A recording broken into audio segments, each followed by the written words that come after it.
There are places in the world where time did not slow down. It stopped completely. Pompeii is one of those places, frozen not by cold but by fire. Pompeii is one of those places.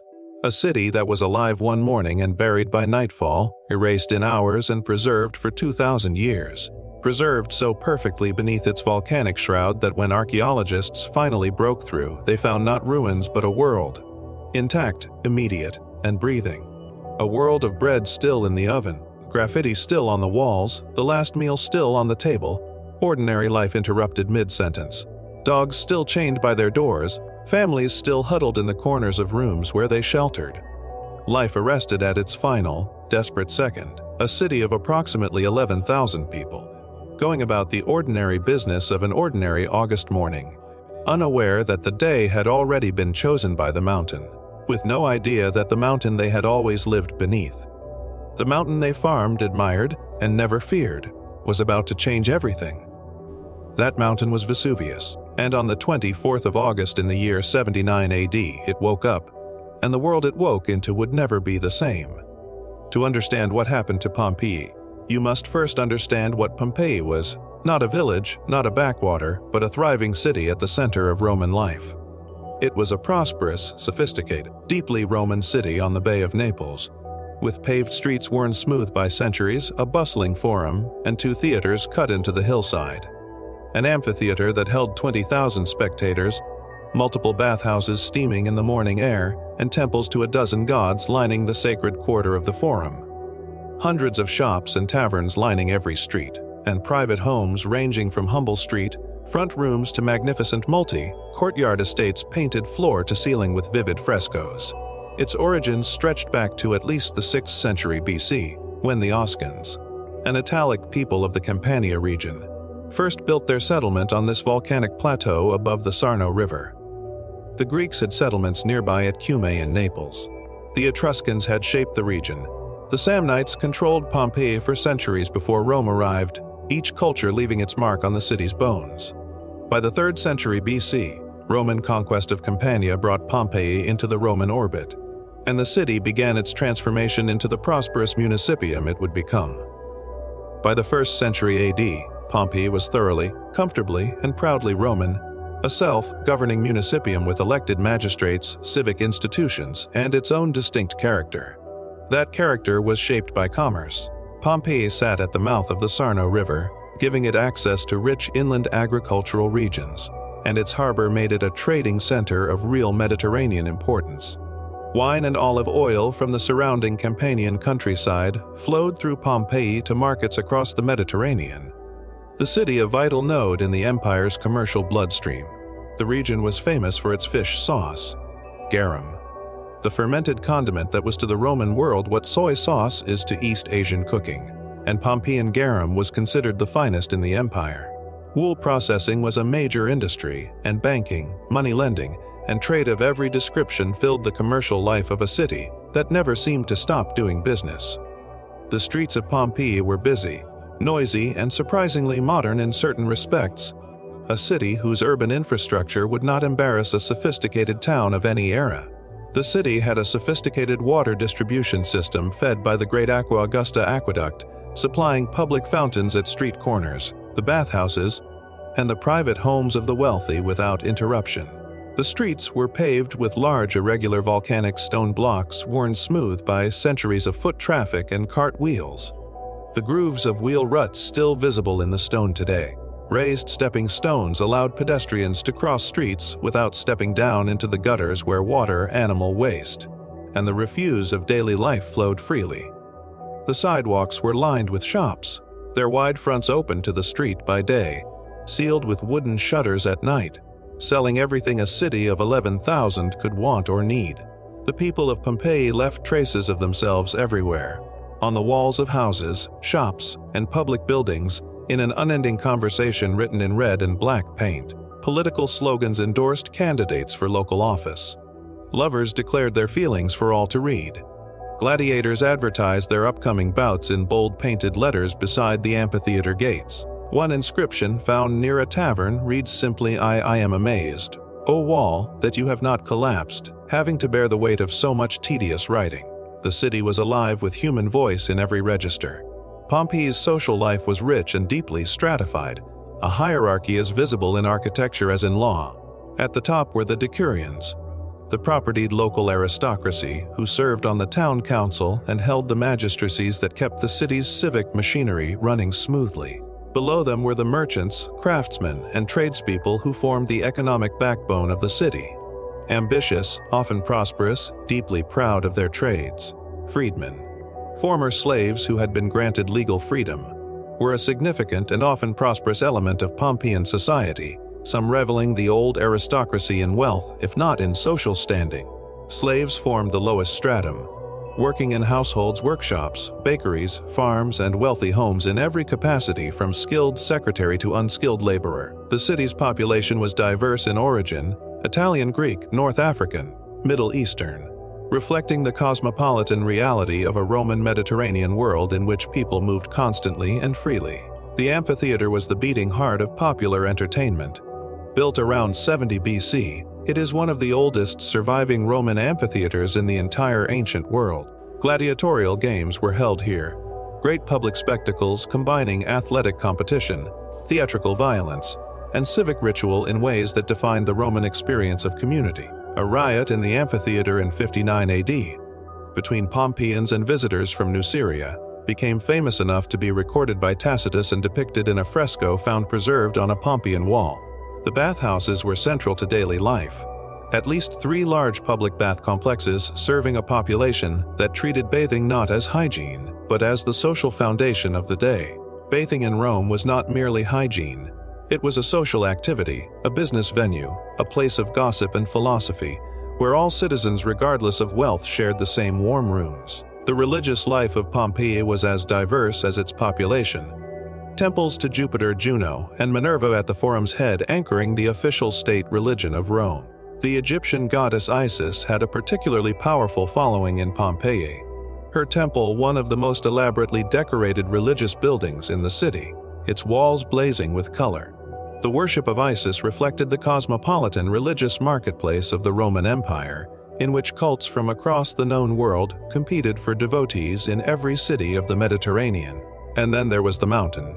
Vesuvius dominated the landscape to the north. It was not, in the imagination of the Pompeians, a threatening presence. It was a resource. The volcanic soil of its lower slopes was extraordinarily fertile, producing grapes and olives of exceptional quality that made Campanian wine and oil famous across the empire. The mountain was cultivated and inhabited on its lower flanks.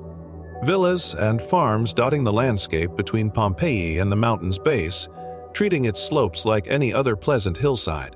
It was a beautiful mountain. Its summit softened by trees and vegetation, nothing like the stark volcanic cone we see in geological reconstructions today. The Pompeians had no concept of what it actually was. No eruption had occurred within historical memory. The mountain seemed dormant, and what seems safe for long enough becomes safe in the mind. There had been warnings. In 62 AD, 17 years before the eruption, a massive earthquake struck Campania and caused widespread damage across Pompeii, collapsing buildings and shattering the water system. The earthquake was almost certainly caused by the same volcanic activity that would produce the eruption. But the Romans had no framework to connect a shaking earth to a sleeping mountain. After the earthquake, the city was rebuilt, and that rebuilding was still actively underway in 79 AD, scaffolding still standing on buildings that would never be finished. There were smaller tremors in the weeks leading up to the eruption. Ancient sources mention unusual seismic activity, but these too were interpreted through religion rather than geology. The springs and wells in the region reportedly went dry in the days before the eruption. The birds had disappeared from the area around the mountain. The animals were deeply uneasy. On the morning of August the 24th, 79 AD, the city was preparing for the day.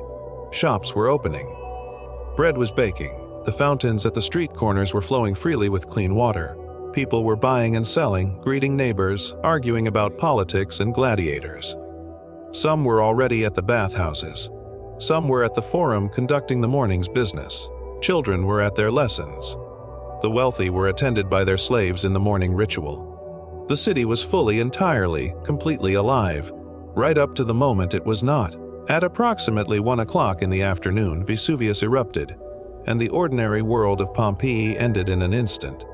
What happened over the next 18 to 20 hours was one of the most violent geological events in the recorded history of the Mediterranean world.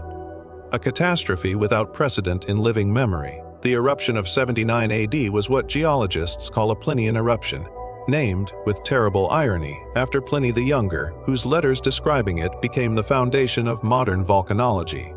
The column that rose above Vesuvius was estimated by modern volcanologists at somewhere between 25 and 35 kilometers in height, visible for hundreds of kilometers in every direction. Pliny the Younger, staying at Misenum 30 kilometers away, wrote that his uncle looked up and saw a cloud of unusual appearance rising above the mountain, and immediately ordered a fast boat prepared to go closer. He would never return. In its first phase, the eruption showered Pompeii with pumice, light porous volcanic rock fragments accumulating at several centimeters per hour as the afternoon wore on. The pumice fall was not immediately lethal, frightening and disorienting, but many people apparently survived the first hours by sheltering inside buildings, waiting and hoping. Some fled the city in the first hours, escaping south and east. But the evidence of bodies found at the city's gates shows that many were still present when the situation became unsurvivable. The buildings of Pompeii were not built to bear the weight of volcanic material. As the pumice accumulated toward 3 meters deep, roofs began to collapse under the load. Those who ventured into the streets moved through a landscape already transformed. Familiar streets buried under meters of pumice, the sky blocked by the eruption column, the air thick with sulfurous fumes. The darkness was total. Ancient sources describe it as darker than any night, a darkness in which people could not see their own hands in front of their faces. People called out to each other in the darkness. Families tried desperately to stay together. Some tied cushions to their heads to protect themselves from the relentless pumice rain. Then, in the early hours of August the 25th, the eruption column, sustained for many hours, began to collapse under its own enormous weight. When a Plinian eruption column collapses, the dense superheated mixture of gas, ash, and rock that it carried falls back toward the volcano's flanks, and the result is among the most lethal phenomena in nature. The result is a pyroclastic surge, a ground-hugging current of superheated gas and volcanic material traveling at up to 300 kilometers per hour at temperatures exceeding 300 to 500 degrees Celsius. Pompeii was struck by multiple pyroclastic surges during the night. The first to reach the city was a dilute cloud of superheated gas and ash, deadly to breathe and hot enough to cause severe burns on contact. The subsequent surges were denser and hotter, burying the city under meters of ash and debris that hardened over centuries into a matrix of extraordinary and unintended preserving quality. The people of Pompeii who were still in the city when the surges arrived died almost instantly.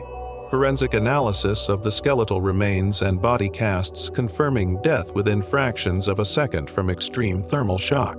The postures of the bodies, many suggesting sleep or covering their faces, or embracing, were the postures people held in the final moments before the surge's heat reached them and preserved them forever. The nearby town of Herculaneum, directly in the path of the pyroclastic flows, was hit even more severely, and its boat chambers at the ancient shoreline contained the remains of hundreds who had fled to the beach hoping for rescue. Pliny the Elder, the greatest naturalist of the ancient world, died during the eruption, having crossed the bay to the town of Stabiae in response to a friend's call for help. Pliny the Younger survived at Misenum, and his account of the darkness, the ash fall, the shaking ground, and the running crowds is one of the most vivid pieces of eyewitness writing from the ancient world. The city of Pompeii remained buried for approximately 17 centuries. Its location not entirely forgotten, but the city itself so completely covered that by the medieval period it had effectively vanished from knowledge. The rediscovery began in 1748, when workmen digging a canal for a new Neapolitan royal palace broke unexpectedly through into the ancient city, buried beneath their feet. The initial excavations were largely treasure hunts, workers sent to retrieve statues, frescoes, and valuables for the royal collection, with little attention to context, stratigraphy, or preservation. It was only gradually that the full significance began to be understood. This was not just an archaeological site. It was a time capsule, and nothing in the ancient world was like it. The preservation was so extraordinary that organic materials had survived in forms never seen before in Roman archaeology.